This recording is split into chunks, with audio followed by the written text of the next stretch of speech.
نحمده ونستعينه ونستغفره ونؤمن به ونتوكل عليه ونعوذ بالله من شرور أنفسنا وسيئات أعمالنا نشهد أن لا إله إلا الله وحده لا شريك له وأشهد أن محمدًا عبده ورسوله إنه عبد الله ورسوله أدى الأمانة ونصح الأمة وجاهد في الله حق جهاده حتى آتاه اليقين اللهم صل وسلم وبارك له وسلم تسليما كثيرا وبعد السلام عليكم ورحمة الله وبركاته abebitiibwa abawuliriza baffe abalungi era abasomi baffe ab'olulango bannannyini mukutu guno ogwa ahlul furqaanu ekivvuunulwa nti bannannyini kitabo kino ekya Qur'ani ababeera bannannyini kitabo ekya Qur'ani babeera mikwano gyakyo abakyagala okukisoma ekiro n'emisana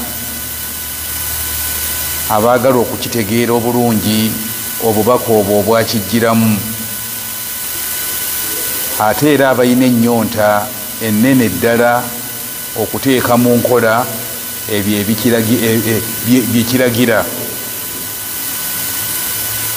Nina omukisa okubategeeza nti nannyini kussa kitabo ekyo Qur'ani yakakatwako okusinzibwa owatali kirala kyonna kisinzibwa okujjako ye, era kantwala omukisa guno okubategeeza nti eyayitirwako ebigambo bino ku lulimi lwe ne bibeera nga byatutuukako eno gye tuli ntegeeza ebigambo bya Qur'ani ye mubaka Muhammad sallallahu alayhi wasallama gwe tusaanidde okubeera nga tumukkiriza nti ddala mubaka wa Allah era nga tusaanidde okumugondera fiima amara mu ebyo byonna bye yagenda atulagira. Lwaki tusaanidde okumugondera mu ebyo byonna bye yagenda atulagira?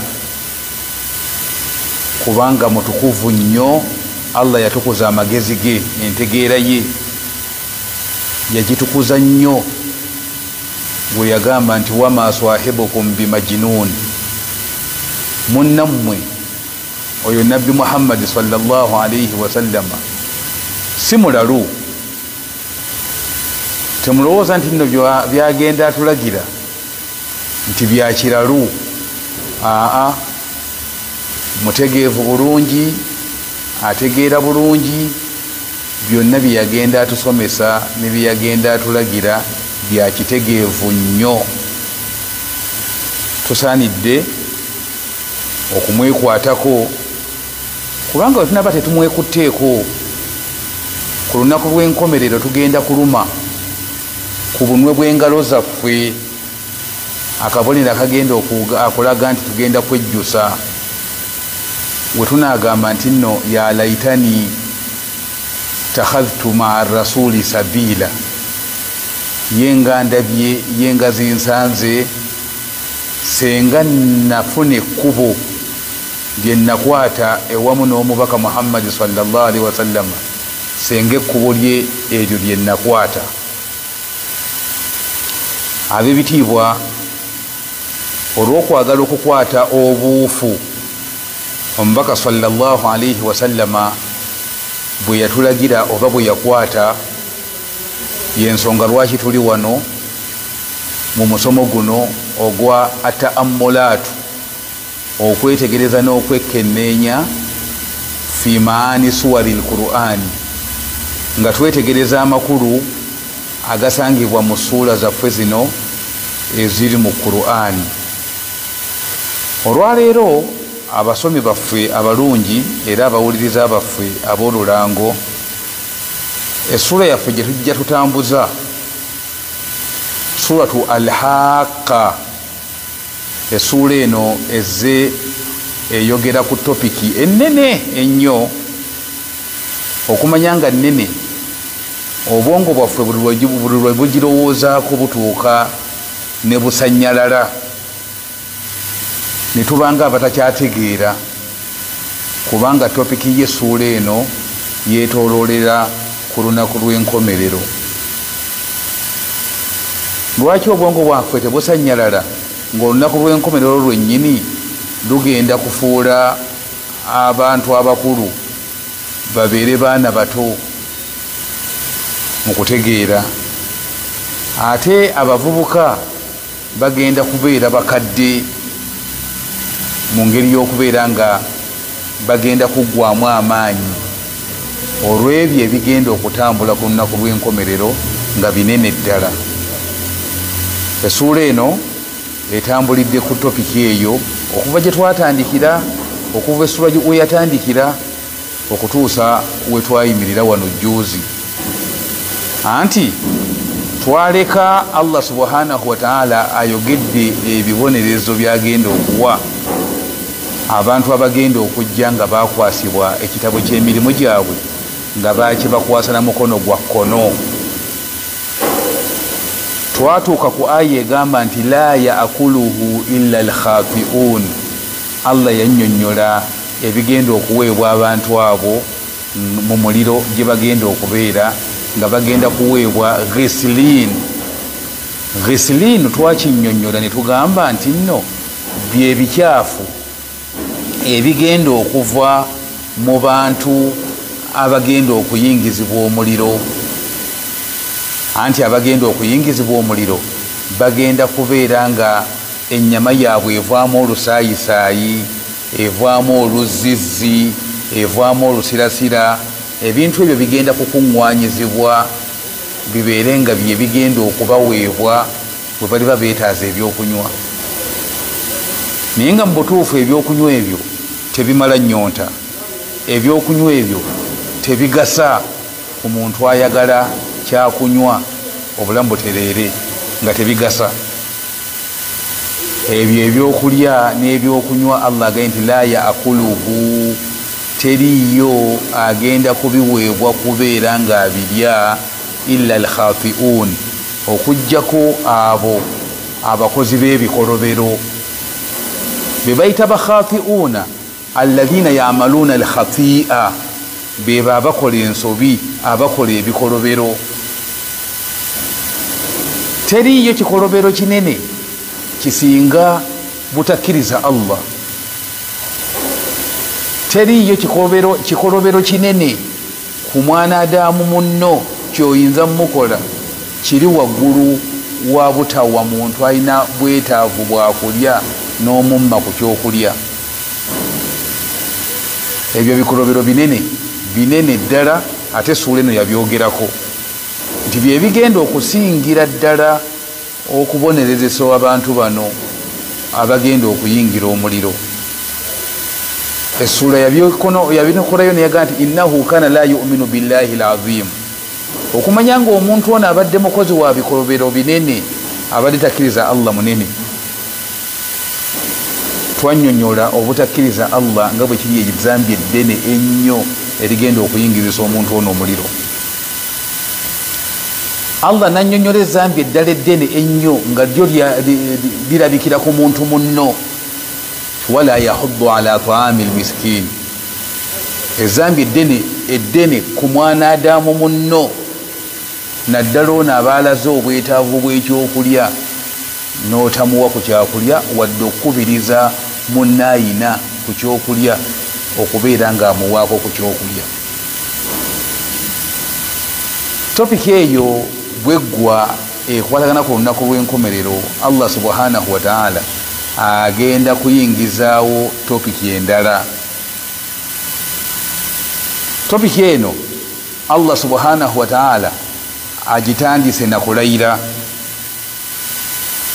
n'agamba nti nno fala uqsimu bima tubsiruna wama la tubsirun. Owekitiibwa mpuliriza, njagala omanye nti okusoma kwaffe kugenda kutandikira wano okwolwaleero. Allah subhanahu wa ta'ala aleese ekitundu kino kyetugenda okutandika. Ayanukula, ayina ensonga zayanukula eri abantu bano bamushirikuuna abagatta ku Allah, abamugattako ebirala, abaganye okumukkiriza. Abanukula kuki? Abanukula ku nsonga ssatu. Ensonga esooka, ayagala kubaanukula ku ebyo bye boogera ku Qur'ani nga bwe bitali bigambo kuva wa Allah. Agenda kubaanukula ku nsonga ey'okubiri, nga Qur'ani eno ereetebwa, nga bagamba nti tereetebwa bitonde bitukuvu, tereetebwa bitonde bitukuvu, ereetebwa shayatinu oba majinni, mbuge gagireeta ne gagibuulira ono Muhammadi. Era abashiriku bano bagamba nti Muhammadi si mutegeevu nga ye, akolera ku bya kirogo, sinakindi Muhammadi ono muyimbi. Kati balowooza nti Muhammadi ebigambo byatuwa atuwa bitontome byakuyimba, oba si ekyo ebigambo byatuleetera bya kiraguzi, bya balogo. Kati nno abashiriku bano okubeera nti nno beekwasa ebintu ebyo ebisatu, kyekibaleetera obutakkiriza Allah ow'ekitiibwa. Olw'okubeera nti nno beekwasa ebintu bino bisatu, bye biriwa? Ebintu ebisatu bye beekwasa, nti Qur'ani eno etusomerwa omubaka wa Allah, bagamba nti Qur'ani eyo tereetebwa bitonde bitukuvu, ereetebwa bitonde ebikyafu, nga zezi sheitani oba amajinni. Ekirala kye bagamba nti yono Muhammadi mwennyini abitusomera muyimbi, oba sinakindi mulogo, mulaguzi. Ne batuuka n'okugamba nti yo Qur'ani yennyini, ebigambo bya Qur'ani byennyini bigambo asatirul awwalina, nfumo z'abajjajja baffe abo abaatusookawo. Era nga bagamba Qur'ani yennyini si bigambo kuva wa Katonda. Kati nno bw'obanga tokkirize Allah, toyina ngeri gy'oyinza kukkirizaamu Qur'ani, toyina ngeri gy'oyinza kukkirizaamu omubaka wa Allah, toyina ngeri gy'oyinza kukkirizaamu wadde okuwa ekitiibwa Jibuliru atusize ebigambo bino ebya Allah. Kati olw'okwagala Allah, olw'okwagala okwanukula abashiriku bano abagatta ku Allah ekintu ekirala, n'okubajjamu endowooza ez'emirundi esatu ezo enfu, Allah mu ssuula eno bwe yali amaliriza topiki y'olunaku lw'enkomerero n'okutulaga ebigenda okubeera ku lunaku lw'enkomerero mu ngeri y'okusasula abagenda okujja nga baweereddwa ekitabo kyabwe n'omukono ogwa ddyo, ate era n'atulaga abagenda okujja nga baweereddwa ekitabo kyabwe n'omukono ogwa kkono, n'engeri gye bagenda okuweebwamu ebibonerezo ebikambwe. Allah subhanahu wa ta'ala ardafa yagoberezaako mu ssuula eno yennyini, n'agoberezaako topiki eno ey'okwanukula abashiriku bano. bwe yali abaanukula yakulembeza kulayira n'agamba nti fala okusimu bima tubsiruna wama la tubsirun. eno aya oba zino aya ebbiri munzikirize tuzivunula emirundi ebiri. omulundi ogusooka nga tugamba nti fala eyo laamu eyo tugifuule mulgha, tugifuule laamu etakola, kubanga la bwe tuba tuyigirizibwa olulimi oluwalabu batugamba nti la eyekola omulimu gw'okugaana. era naawe ne bwoba ng'oyiga buyizi lulimi luwalabu ne bakugamba nti walidde la, onaagenda la, eyo gitegeera mangu nnyo nti eyeegaana. kati bwebanga batuyigiriza nti laamu egaana, ate wano mu mboozi batugamba nti laamu tejja kukola mulimu gwa kugaana, tugifuule ng'etaliiwo. laamu eyo ebeere mulgha, ebeere nga tugitemereko ettaka ng'etaliiwo, tugambe nti fala okusimu, kati nno ndayira. Allah anyweza ekikolwa ekyokulayira nti Allah alayira. alayira ki? bima tubsiruna, alayira ebyo tudirikuhu abswarukum, amaaso gammwe bye gasobola okulaba. wama la tubsiruna, n'ebyo amaaso gammwe bye gatasobola kulaba naye nga weebiri. bannange ab'ebitiibwa njagala mumanye nti amaaso gaffe gano Allah yagawa obusobozi ne gabeerako n'ebyo bye gasobola okulaba. Allah n'abeera nga ate waliwo bye yagamma ku bimu nga tegalina busobozi bubiraba naye nga gyebiri. kati Allah subhanahu wa ta'ala ebintu ebyo byonna eby'emirundi ebiri byonna birayidde.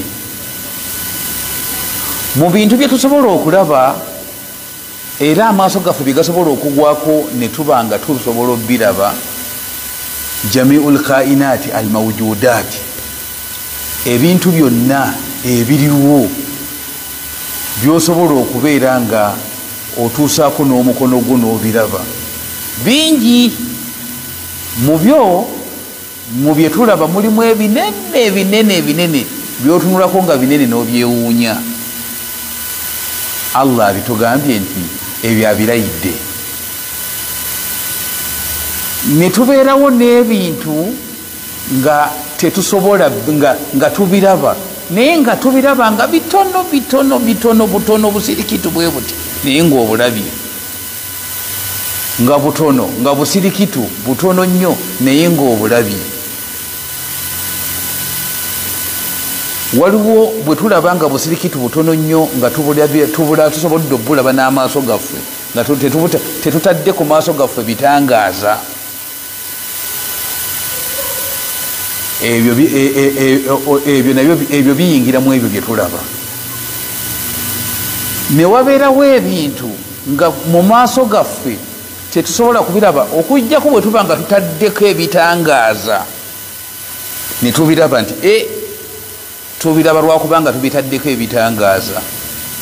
ebyo njagala mukakase nti nabyo biyingiramu ebyo bye tulaba.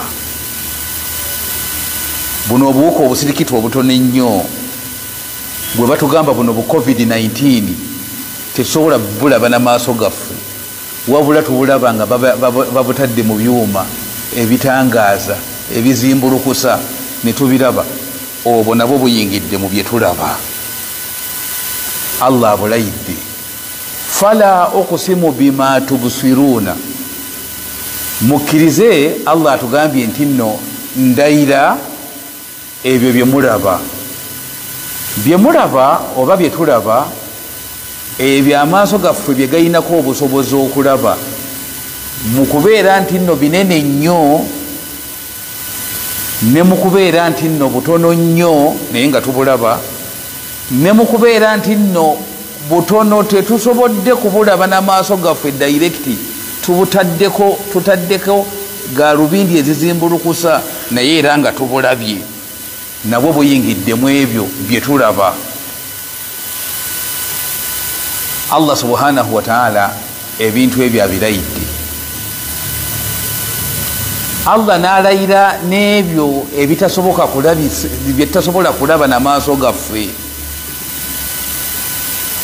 Katubeere nga tutaddeko gaalubindi ezizimbulukusa zitya, tetusobola kulaba n'amaaso gaffe bintu ebyo. Gwe bakugambye nti nno ebitonde nga bino amajinni ne shayatinu tetusobola kubiraba n'amaaso gaffe. Bakugambye nti nno bwe tuteekako ebizimbulukusa ebyo ebisobola okutulabisa buno obuwuka bu COVID-19, ebyo ebisobola okuba nga tusobola okulaba obuwuka bu COVID-19, tusobola okubiteeka ku maaso gaffe amajini ne tugalaba? Tetusobola kubiteeka ku maaso gaffe ne tulaba majini. Tetusobola kubiteeka mu maaso gaffe ne tulaba bamalayika. Tetusobola kubiteeka ku maaso gaffe ne tulaba ebitonde ebirala Allah byeyatonda n'atumma omukisa ogw'okubirabako. Ebitonde ebyo nabyo gyebiri, tukakasa nti nno gyebiri, naye obusobozi obubiraba tetukolaki, tetubirina.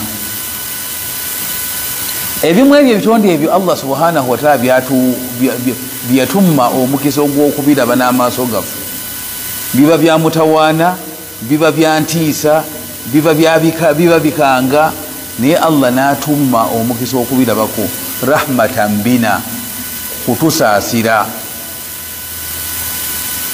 Kumwe mwali mutambuddeko ekiro era mwali mutambuliddeko mu bifo eby'entiisa.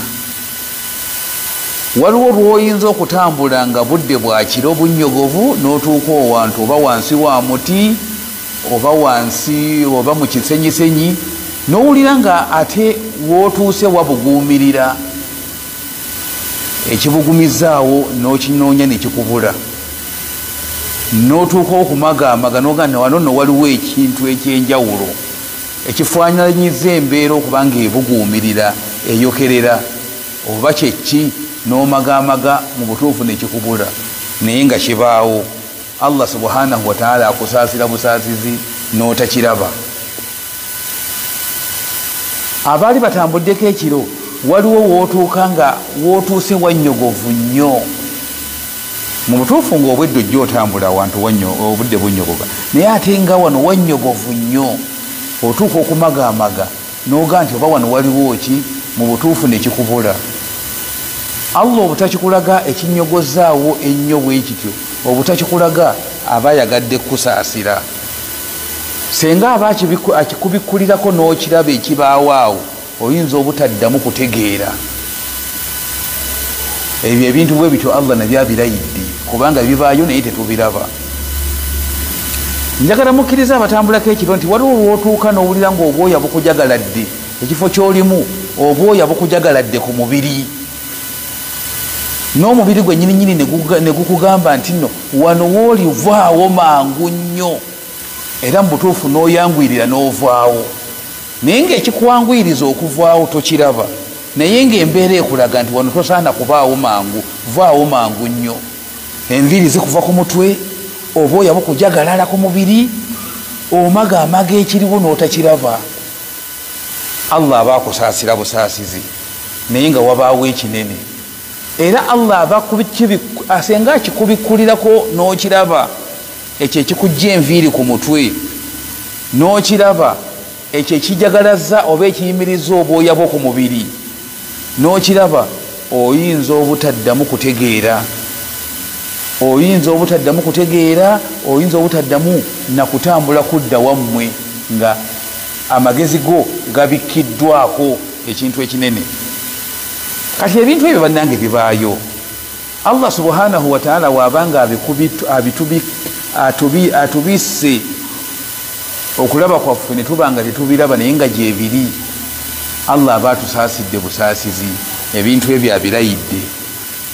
Kati mbagamba nti omumanyi wange wano agamba nti Allah subhanahu wa ta'ala, mujahidu agamba nti aksama Allahu, Allah alayidde mu aya zino ebbiri jamia al makhluqat ebitonde byonna abirayidde ebirabwako n'ebitalabwako byonna abirayidde.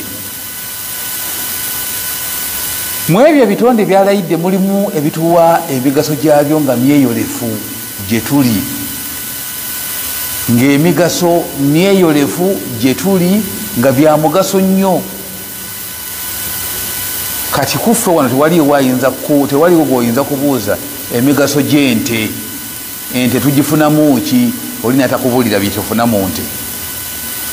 Oli tasobola kubuuza migaso gya mbuzi tugifunamu ki? Natakubulira migaso gya mbuzi. Oli tosobola mubuuza migaso gy'abantu bannaffe. Lwaki twagala nnyo okubeera wakati mu bantu bannaffe? Ne bwoba ng'oyagadde kusenga, oyagala kusenga ekitundu ekyasengwako edda abantu. Migaso ki gye tufuna mu bantu bannaffe? Emigaso tugirina mingi, so nga ate era waliwo n'ebitonde ebimu nga tumanyi bumanya kubaawo kwabyo naye nga tosobola kumanya migaso gye tubijjamu, naye ng'emigaso egyo gibaawo. Allah subhanahu wa ta'ala bw'abanga ensi eno yagitutondera ffe tugiganyulwemu ffe abaana Adamu abantu, kati buli kintu kyonna kye yagiteekako kirina omugaso kirina omugaso ogudda gye tuli. Tuyinza okugumanya oba tuyinza obutagumanya omugaso, naye nga gyeguli. Nali nsomako mu kitabo kya Mufradatu, ekitabo Mufradatu ekigenda kyogera buli kintu n'emigaso gyakyo. Yatuuka n'ayogera ku kikere, n'atubuulira ekikere, n'atubuulira n'emigaso ng'abantu, emigaso gye tufuna ku kikere.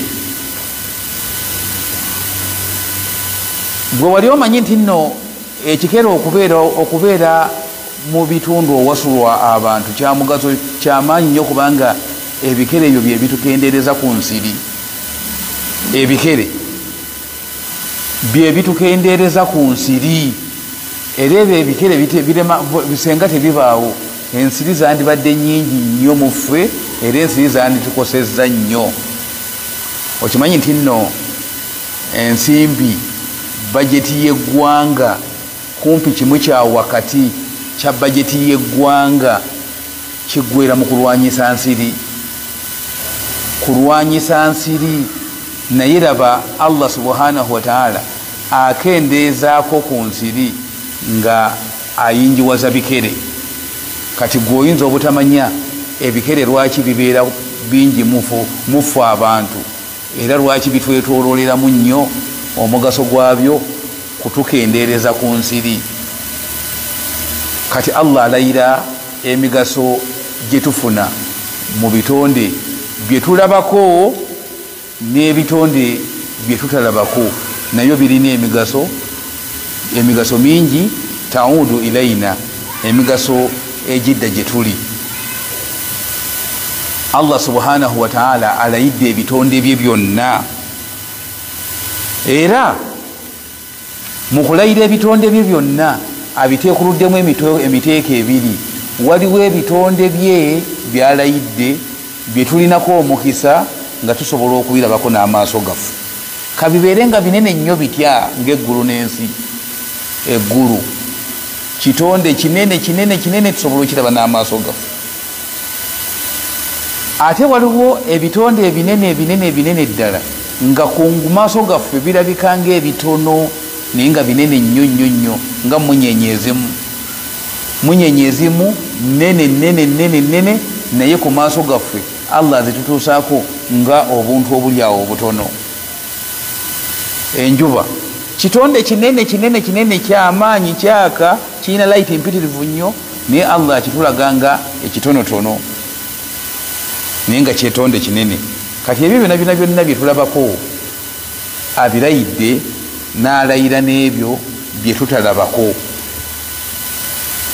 Ne mu bye tutalabako naye nga tumanyi nti nno gyebiri nga ki, nga bamalayika tetubalabako naye nga tukakasa nti gyebali, nga ki amajinni tetugalabako naye nga tukakasa nti gyegali, waliwo n'ebitonde ebimu bye tutalabako nga Allah okubituma okubirabako atusaasidde busaasizi byandibadde bituusa n'okutegeera kwaffe kumpi twandibadde tugwa n'eddalu senga tuba tubibikuliddwako ne tubirabako.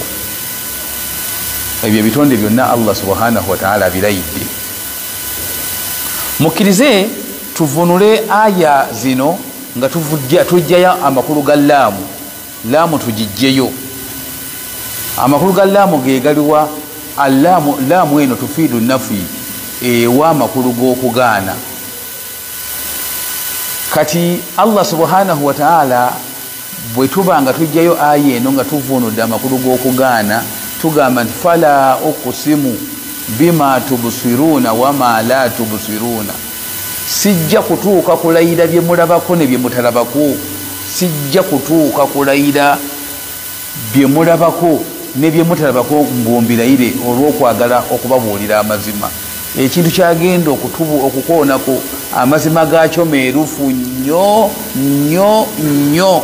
Tekimwetaagisa kulayira buli kimu kyonna atuuke okulayira ebirabwako n'ebitalabwako. Allah agambye nti fala okusimu, sijja kulayira bima tubusiruna, mbu ntuuke okulayira bye mulabako, wama la tubusiruna, ntuuke n'okulayira n'ebyo bye mutalabako, mbu olw'okuba njagala kubabuulira ng'ekyo bwe kiri ekyamazima kino kyagenda okwogera. Amazima ga kino meerufu nnyo, gali kungulu nnyo, teganneetaagisa kubeera nga mbalayirira buli kimu nti bannange mbalayiridde kino kyamazima, mbalayiridde kino kyamazima. Kino kyamazima.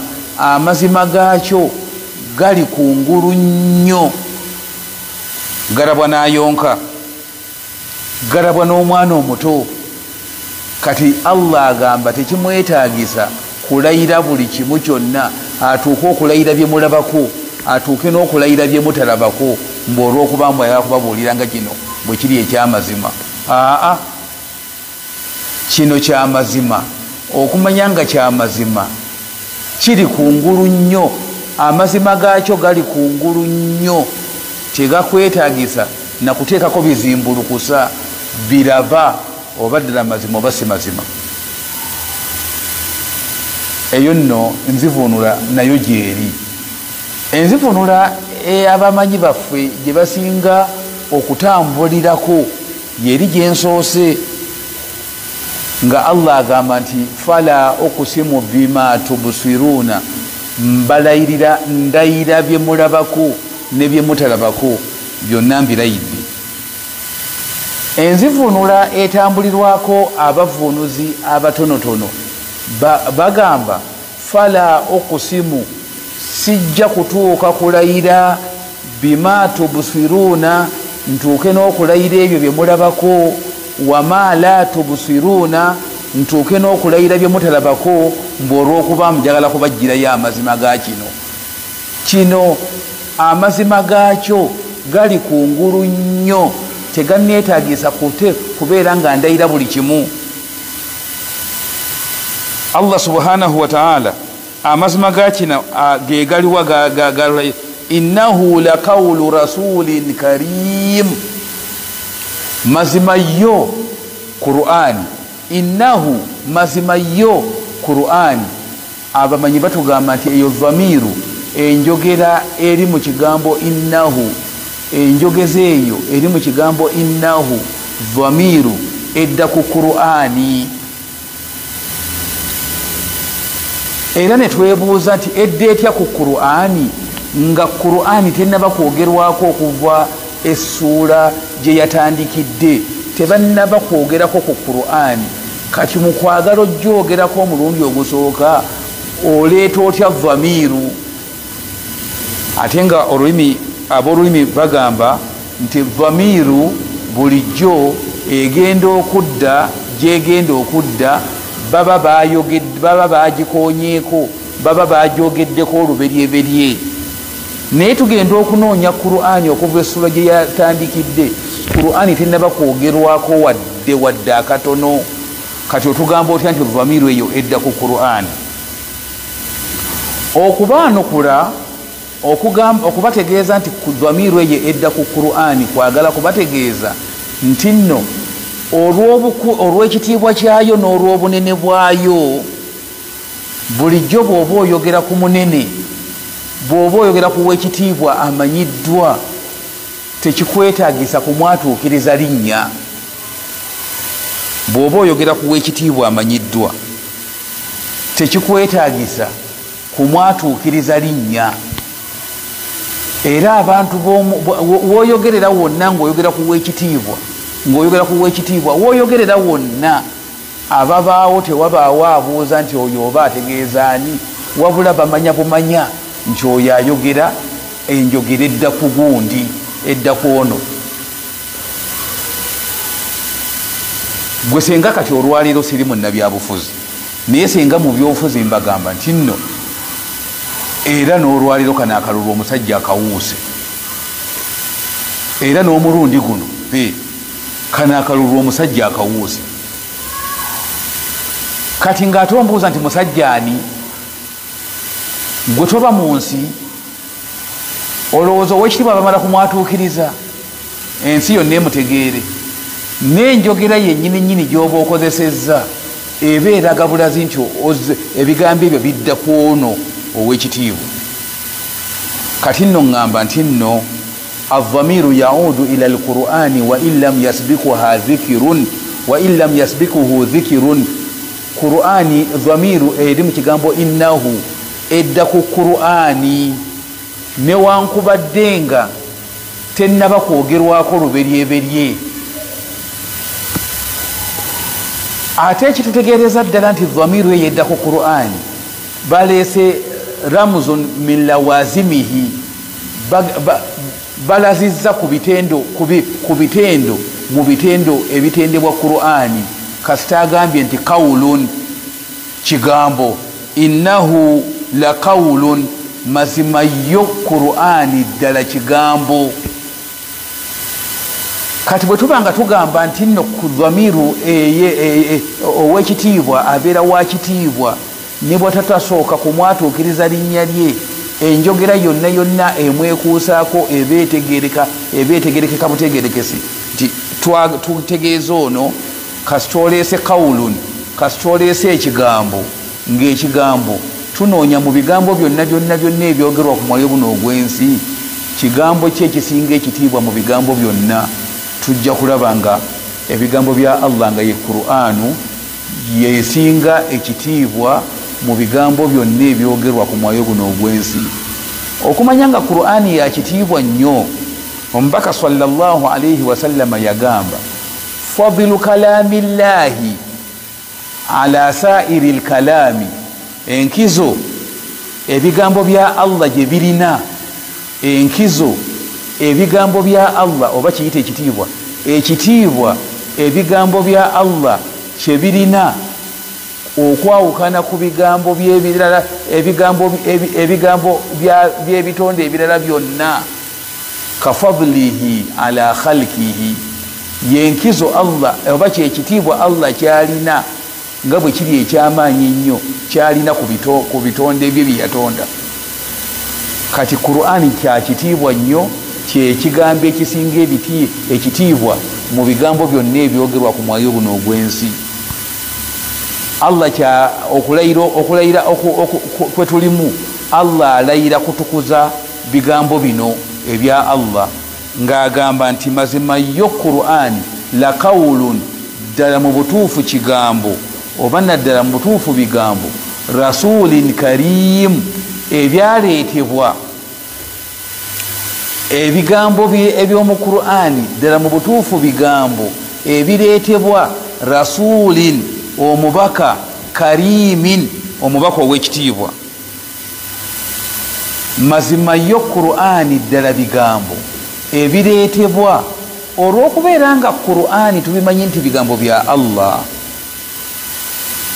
okubyesigamya ku mubaka nti tetujja kugamba nti bigambo bya mubaka wabula omubaka naye si bigambo bye wabula bigambo ye abituleetera buleetezi bw'abanga omubaka ebigambo abituleetera buleetezi nga bimuyitirako buyitizi kati tugamba nti innahu mazima yo qur'anu la qawlun dala bigambo rasuli ebituleetebwa omubaka karimin omubaka ono ow'ekitiibwa. tuyinza okugamba nti nno mazima yo qur'ani bigambo ebitusomerwa obusomerwa nga abitusomera rasulin mubaka karimin omubaka ono ow'ekitiibwa.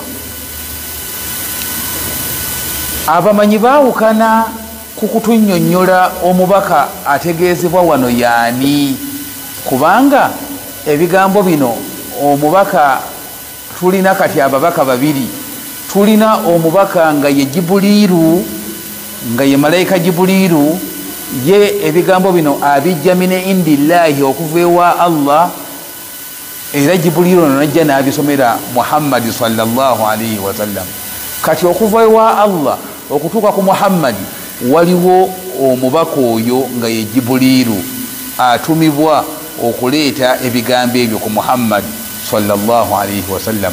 abaffe omubaka oyo nga ye Jibuliiru yategeezebwa mu aya eno innahu laqawlu rasulin karimin, mazima yo qur'ani ddala bigambo ebituleeterwa omubaka nga ye Jibuliiru, omubaka ono ow'ekitiibwa.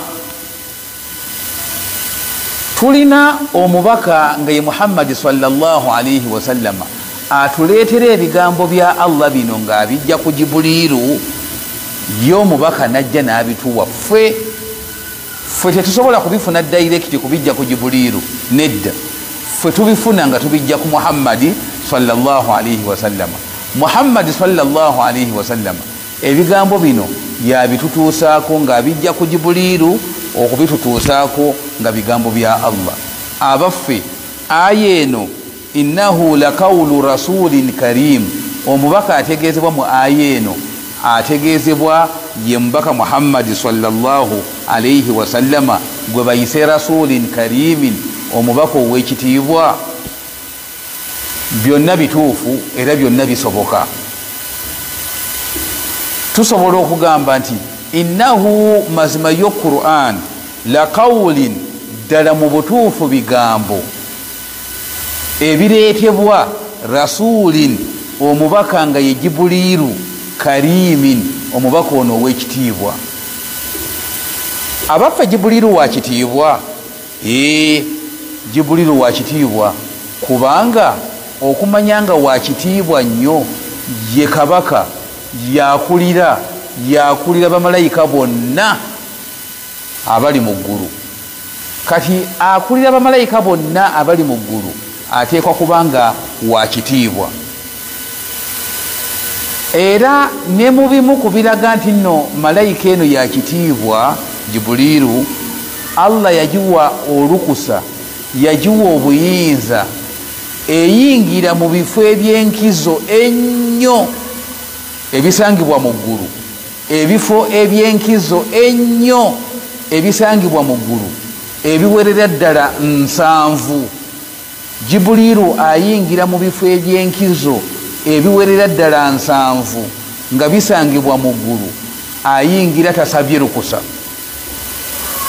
Jibuliiru ayina obuyinza okuyingira mu bifo eby'enkizo ennyo ebisangibwa mu ggulu ebiwerera ddala 7, ayingira tasaba lukusa.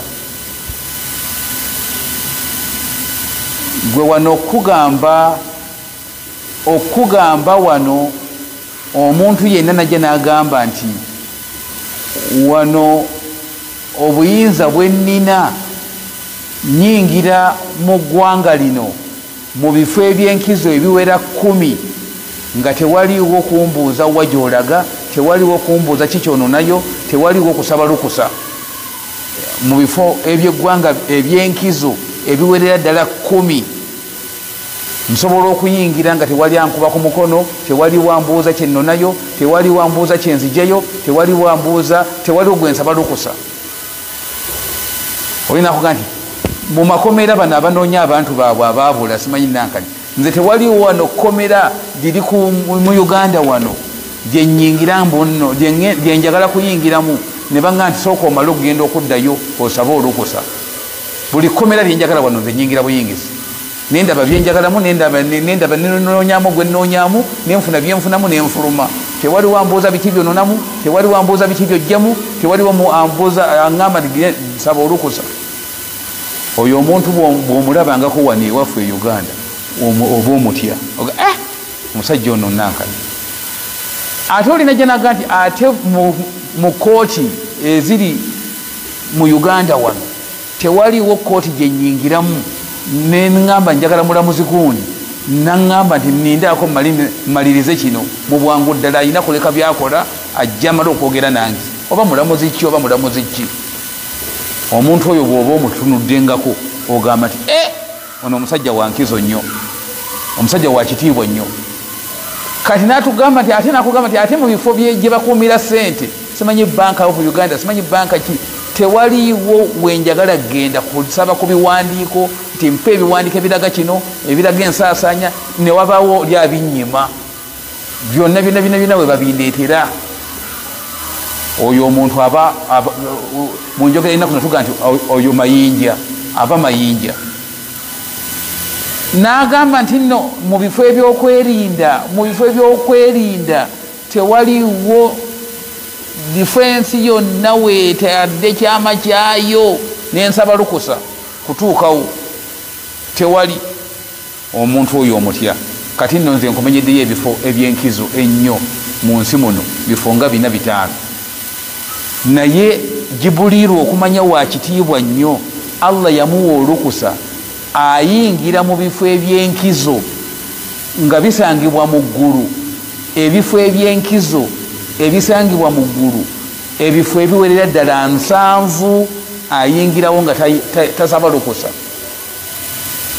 Kati eyo malayika ya kitiibwa. Tugambye innahu la qawlu rasulin karim, mazima yo Qur'ani ereetebwa omubaka nga ye malayika Jibuliru ey'ekitiibwa yereetebwa Qur'ani. Mu ngeri eyo mu kuvunulwa okw'ekitiibwa bwe kutyo tuba tujjawo Allah aba amenyeewo ebigambo by'abashiriku bye boogerera ku Qur'ani nti nno bireetebwa ebitonde ebikyafu, bireetebwa shayatinu, bireetebwa majini, magege, ago ebyo bitonde ebikyafu. Eno Qur'ani ereetebwa malayika Jibuliru nga ye mubaka ow'ekitiibwa ennyo aweebwa ekitiibwa mu bamalayika bonna abali mu ggulu. Engeri gye biri nti nno Qur'ani bigambo bya Allah, tewaliiwo kitonde mu bitonde bya Allah byalina kababeere bantu oba bamalayika oba majini birina busobozi kuwulira ddoboozi liva mu bigambo bya Allah butereevu.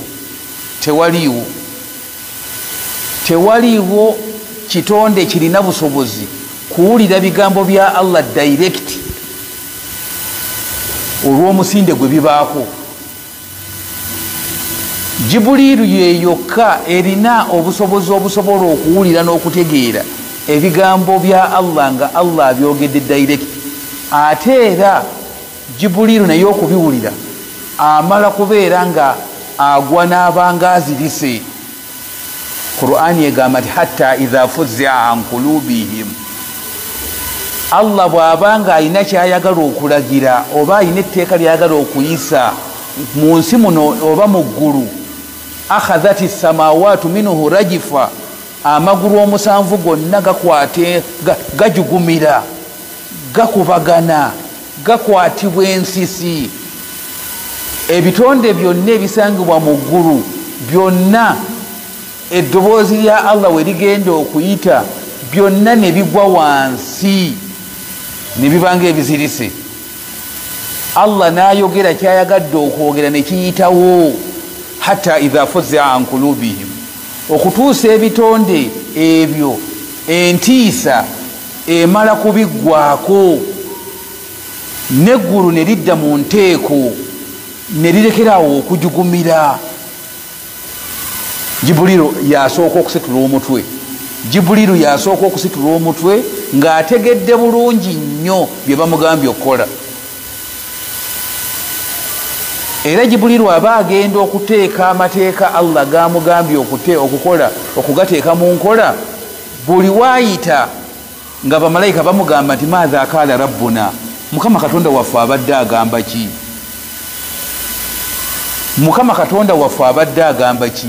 Jibuliru agenda abagamba kaala alhaqa wa huwa alaliyu alkabir, ayogedde mazima meerere ate nga yowa waggulu ate nga ye munene. Kati ebitonde byonna tebiina busobozi busobola kutegeera bigambo Allah byayogera direct okujjako ka elementi ako Allah yakateeka mu Jibuliru yekka. Kati Allah bwagamba nti innahu laqawlu rasulin karim, aba tukuzza nnyo ebigambo bya Allah eby'omu Qur'ani. Abashiriku bye bagamba nti nno bireetebwa majinni, bireetebwa sitaani, baatuuka n'okugamba nti shaitanu abyadu, ki shaitani ekyeru kyekireeta ebigambo ebyo, tekisoboka. Bwe tuba nga tuvunudde ekigambo ekigamba nti innahu laqawlu rasulin karim, mazima yo Qur'ani ereetebwa okubanga tubifuna ebigambo bino, okubanga tubifuna bitusomerwa busomerwa nga bitusomerwa rasulin karimin, bigambo ebitusomerwa omubaka ow'ekitiibwa. Omubaka ow'ekitiibwa yaani wano? Kati omubaka ow'ekitiibwa ffe gwe tubijjako abitusomera ye Muhammadi sallallahu alayhi wa sallama, Allah gwayise omubaka ow'ekitiibwa. Omubaka Muhammadi sallallahu alayhi wa sallama ayitibwa mubaka wa Allah lwa nsonga nti nno Allah byayagala okutugamba n'okutulagira ffe tetulina busobozi busobola kubifuna direct kuva ku Allah, oba tetulina busobozi busobola kubifuna direct kuva ku Jibuliru. Wabula Allah subhanahu wa ta'ala yateekamu Muhammadi gwe yateekamu ka elementi obusobozi obusobola okufuna ebigambo nga bijjebwa ku Jibuliru okubanga naye n'abifuna. Jibuliru aleeta ebigambo bino okubituusa ku mubaka Muhammadi sallallahu alayhi wa sallama nga biyita mu makubo, erimu ku makubo gano 3. Jibuliru yajjanga n'abimuweereza mu maloboozi agamuwumiranga mu mutwe nga galinga ebyuma ebiddukira ku njegere. Embeera eyo omubaka yamutuuyanyanga mu biseera eby'obutiti, era yamutuukanga okumusuula wansi n'abanga azirise, n'abanga ebigambo abifuna butereevu okuva ku Jibuliru. Oba Jibuliru yasinziiranga min warail hijabi, emabega w'ejjigi Jibuliru n'ayogeranga n'omubaka Muhammad sallallahu alaihi wasallam nga ayogera naye emabega w'ejjigi. Oba embeera endala eyokusatu, Jibuliru yajjanga n'afaanana omuntu owa bulijjo. Oluusi yafaanananga omuntu atamanyiddwako wajava, oluusi yafaanananga nga ajjira mu kifaananyi kya Urwatu ibn Mas'ud Thaqafi oba Lihiyatul Kalbi. Jibuliru yajjiranga mu bifaananyi by'abasahaba abo babiri n'atuusa ku mubaka Muhammad sallallahu alaihi wasallama obubaka bwa Allah obw'omu Qur'ani. Ffe tetulina busobozi busobola kubeera nga bufuna ebigambo okuva ku Jibuliru direct, wabula ffe tubifuna ebigambo bya Allah nga tubifuna tubijja ku Jibuliru, tubijja ku Muhammadi sallallahu alayhi wasallama. Kati nno oyo omubaka Muhammad kwe kumuyita omubaka. Ate Allah amutenze n'ekitende ekigamba karimin, omubaka ow'ekitiibwa. Abaffe Muhammad wa kitiibwa, wakaifala lwaki si wa kitiibwa nga Allah subhanahu wa ta'ala yaddira ekitiibwa kye yamuwa okumufuula nabbi. Omwana Adamu yenna aba wa kitiibwa, naye ekitiibwa ekisinga ku bitiibwa byonna omwana Adamu byafuna kwe kubeera nti asukkulumizibwa n'afuna ekitiibwa ky'obwannabbi. omubaka Muhammad sallallahu alaihi wasallam bwakitiibwa kubanga yasukkulumizibwa n'atuuka okuweebwa ekitiibwa ky'obwa nabbi. Allah subhanahu wa ta'ala agamba nti ebigambo bino bya mubaka oba bitusomerwa nga biyitira ku mubaka ono ow'ekitiibwa. Era mu ngeri eyo Allah subhanahu wa ta'ala atukuzza nnyo omubaka Muhammad sallallahu alaihi wasallama kubanga tosobola kufuna busobozi bujja bigambo ku Jibuliru okujjako nga oli mubaka omutukuvu. Allah subhanahu wa ta'ala n'atukuza ebigambo bino ebya Qur'ani nga bigambo bya kitiibwa ddala kubanga abituleetera mubaka wa kitiibwa. Tasaanidde kuleeta bigambo bya kirogo, tasaanidde kuleeta bigambo bya kiraguzi, tasaanidde kubireeta mu ngeri ya nnyimba, nedda.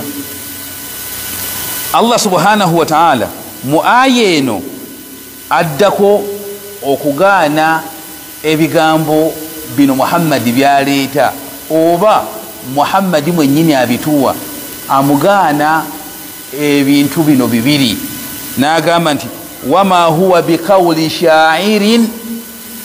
Ebigambo bino ebituleetebwa era ebitubuulirwa ebituuka n'okutubuulira ebyolunaku lw'enkomerero ebituuse n'okutubuulira ekiyama ngeri gye kigenda okutambulamu.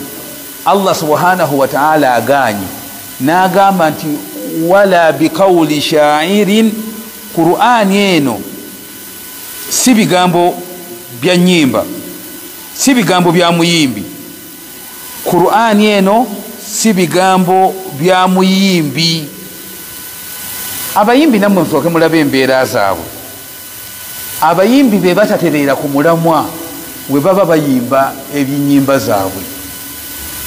Abayimbi buli tayipu buli bo we balowooleza nti banditaddewo ekigambo kyabwe bakiteekawo ekitali ku Qur'ani eno. Qur'ani eno owamu n'okubeera nga ebigambo byayo Allah subhanahu wa ta'ala yabisamalayizinga, yabifunza okubijja mu bigambo byayina ebingi ennyo, naye yabyogeranga ng'abyogera ku bigendererwa na ku nsonga. washuarau yattabiuhumul ghaawun. Bulijjo abayimbi ababagoberera embeera zaabwe babeera bantuntu batyo babuze. Lwaki? alam tara annahum fi kulli wadin yahimun. Mwe temulaba mu buli taipu, mu buli topiki, mu buli wasaana kubeerako nekyogerwawo bagenda bateekateekawo ebigambo byabwe ekitali ku Qur'ani. Kati Allah subhanahu wa ta'ala agambye wala biqawli sha'irin wama huwa biqawli sha'irin.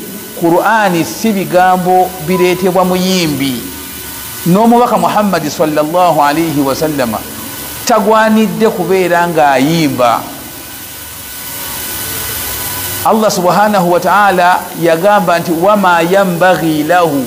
N'ekyokuyimba Muhammad si ddaala lye, tekimugwanira na bugwanyize kubeera ng'omugamba nti muyimbi. Kati okukakasa n'okulaga Qur'ani nti nno ddala mu butuufu si ya buyimbi kyetaagisa kino kalilan ma tu'minun.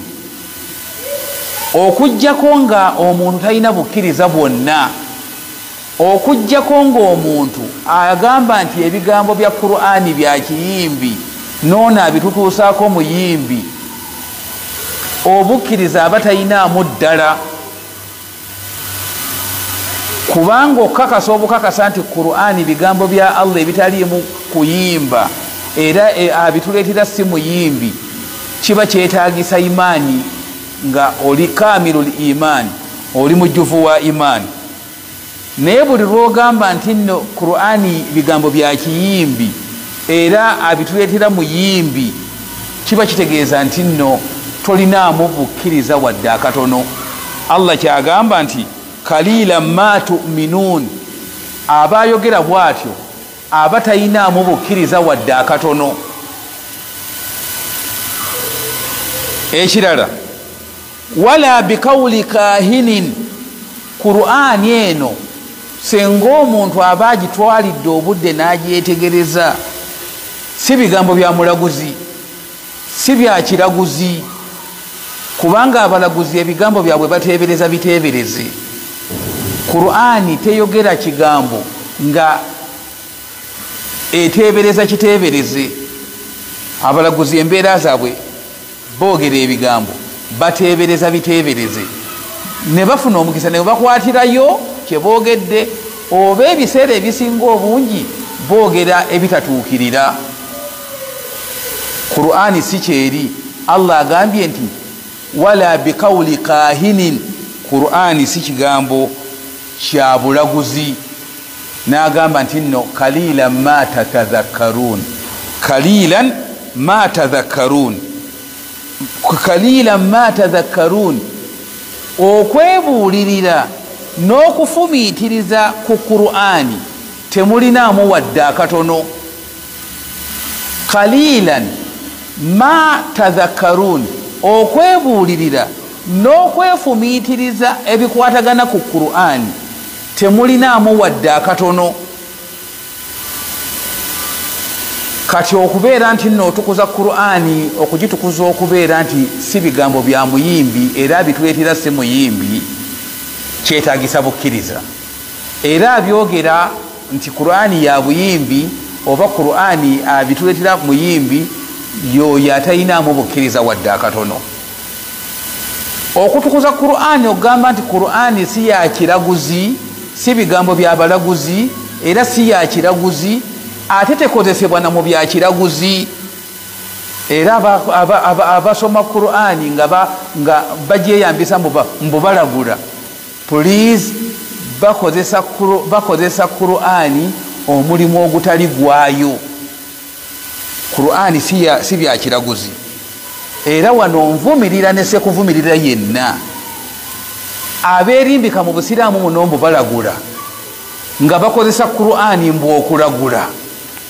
Qur'ani la bikawuli kahinin Qur'ani si bigambo bya kiraguzi Qur'ani tekozesebwa mu byakulagula era mu buntu omuntu yenna alowooza nti Qur'ani ya kiraguzi era eyagituleetera mulaguzi era nga bagikozesa mu bya kiraguzi khalilan ma tadhakkarun okwebuulirira n'okufumiitiriza ebikwatagana ku Qur'ani tebayinaamu wadde akatono kati mbeegayiridde Qur'ani eno mugikozese mu ngeri yaayo mu makubo gaayo amatuufu ago geyina okukozesebwamu si byakuyimba ate era Qur'ani tekozesebwa mu kulagula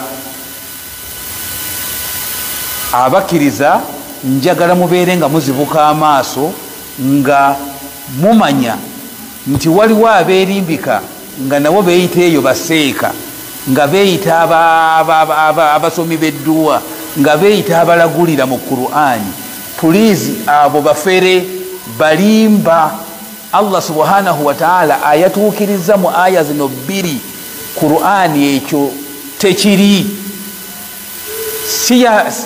tekozesebwa mu byanyimba era tereetebwa bayimbi tekozesebwa mu byakulagula era si yabalaguzi mutusonyiwe ab'ebitiibwa okusinziira ku budde nja kubeera nga mbasaba nti omusomo gwaffe gukyali mu gw'amaanyi ate wano essuula weetuuse ebadde erina bingi nnyo byetujjako nga emitima gy'abantu babyekwatako nnyo nga balowooza bya mu Qur'ani ng'okulagulira mu Qur'ani n'okuddaawo okukuba ennyimba nga bayimba bakozesa ebigambo bya Qur'ani nali mpuliddeko ng'abamu bakuba amatale inna twayinaaka alkawusara Qur'ani si yakukozesa mu mbeera eyo Qur'ani teyimbwa tebagikozesa mu byanyimba yagituleetera si muyimbi nayo si nnyimba Qur'ani si mulaguzi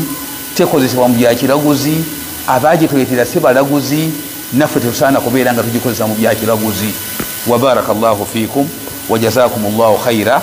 Njagala tubeerenga tumaliriza omusomo gwaffe guno n'okugenda mu kanyomero ka hikmatul yawm ekyokuyiga kyolwaleero. Ekyokuyiga kyolwaleero njagala tukijje mu bigambo by'omumanyi waffe eyatugamba nti buli lunaku olukya ensi eno etuyita emirundi 5 buli lunaku olukya. Gwali wanampuliriza njagala wofumiitirize mu kukoowoola ne mu mulanga gw'ensi eno gwegenda etukubira buli lunaku emirundi 5 etuyita empita 5. Fumiitiriza mu mpita zino 5 buli luyita beera ng'olufumiitirizaako nga weebuuza nti kati gwe oba nze nyimiriddewa mu luyita olwo. Agamba nti nno ensi eno oluyita lwayo olusooka egamba yabnu adamu owange gwe omwana Adamu tamshi ala dhahari otambulira buli olukya otambulira ku mugongo gwange wamaswiruka ila batani naye obudde bwonna obuddo bwo ogenda kudda mu lubuto lwange ogenda kuva ku mugongo gwange obudde bwonna odde mu lubuto lwange. Ensi ekuyita ekoowoola olukoowoola olwo buli lunaku. Fumiitiriza mu lubuto lw'ensi woonaaba ogenze mu lubuto lwayo kweri onaasobola okweyagala nga bwe weeyagalira ku mugongo gwayo. Oluyita olwokubiri ensi eno eyita egamba nti yabnu adamu owange gwe omwana Adamu taakulu alwana ala dhahari olya obuntu obw'ennamuna n'ennamuna olya obuntu obw'engeri n'engeri ogenda olya ku kano olya kano olya kano olya kano kubanga oli ku mugongo gwange kwoliira. Naye kimanye taakuluka diidaanu fi batani naawe obuwuka bugenda kweyagalirako bukuliira eyo bw'onaaba oli mu lubuto lwange. Abaffe wano olya ku kano olya ku kano olya ku kano kubanga oli mukungulu oli ku mugongo gwayo. Naye njagala okimanye taakuluka diidaanu naawe obuwuka bugenda kukuzanyirazanyirako kulyalyako nga naawe oli fi batani mu lubuto lwange. Ensi bwetyo bwekuyita. Oluyita olwokusatu ensi eno egamba nti yabnu adamu owange gwe omwana Adamu tadhahaku ala dhahari ofuna enseko n'oseka kubanga oli ku mugongo gwange. Naye fasawfa tabuki ala batani kyaddaaki naawe ojja kutuuka akaseera okaabe naye ng'okaabira mu lubuto lwange. Eyo ensi bwetyo bwekuyita. Eyita oluyita olwokuna nekugamba nti tafurahu ala dhahari ibnu adamu omwana Adamu okyakyanca ne weeyagalira ku ngulu kwange oba ku mugongo gwange. Fasawfa ta'nisu au tahzan essaawa yonna ogenda kuwubaala oba ogenda kunakuwalira fi batani bw'onaaba ng'oli mu lubuto lwange ogenda kubeera ng'onakuwala. Oluyita olwokutaano ensi eno egamba nti tazinubu ala dhahari okola ebikolobero nozza emisango n'okola amazambi ng'ogakolera ku ngulu kwange. Naye sawfa tuazzabu ogenda kubonerezebwa fi batani ng'oli mu lubuto lwange. Kati byokolera ku ngulu kwayo njagala obirowoozeeko bw'onaaba ng'oli munda mu lubuto lwayo ogenda kuyisibwa otya. Senga tunaba tulowoozezza ku mpita y'ensi engeri gyegenda etuyitamu buli lunaku emirundi 5 oba oli awo tuyinza okutambuza obulamu bwaffe obw'ensi nga tuli batereevu ku ebyo Allah subhanahu wa ta'ala byatugaana okukola oba byatulagira okukola. Wa barakallahu fiikum وجزاكم الله خيرا وصلى الله على سيدنا محمد وعلى آله وصحبه أجمعين والحمد لله رب العالمين.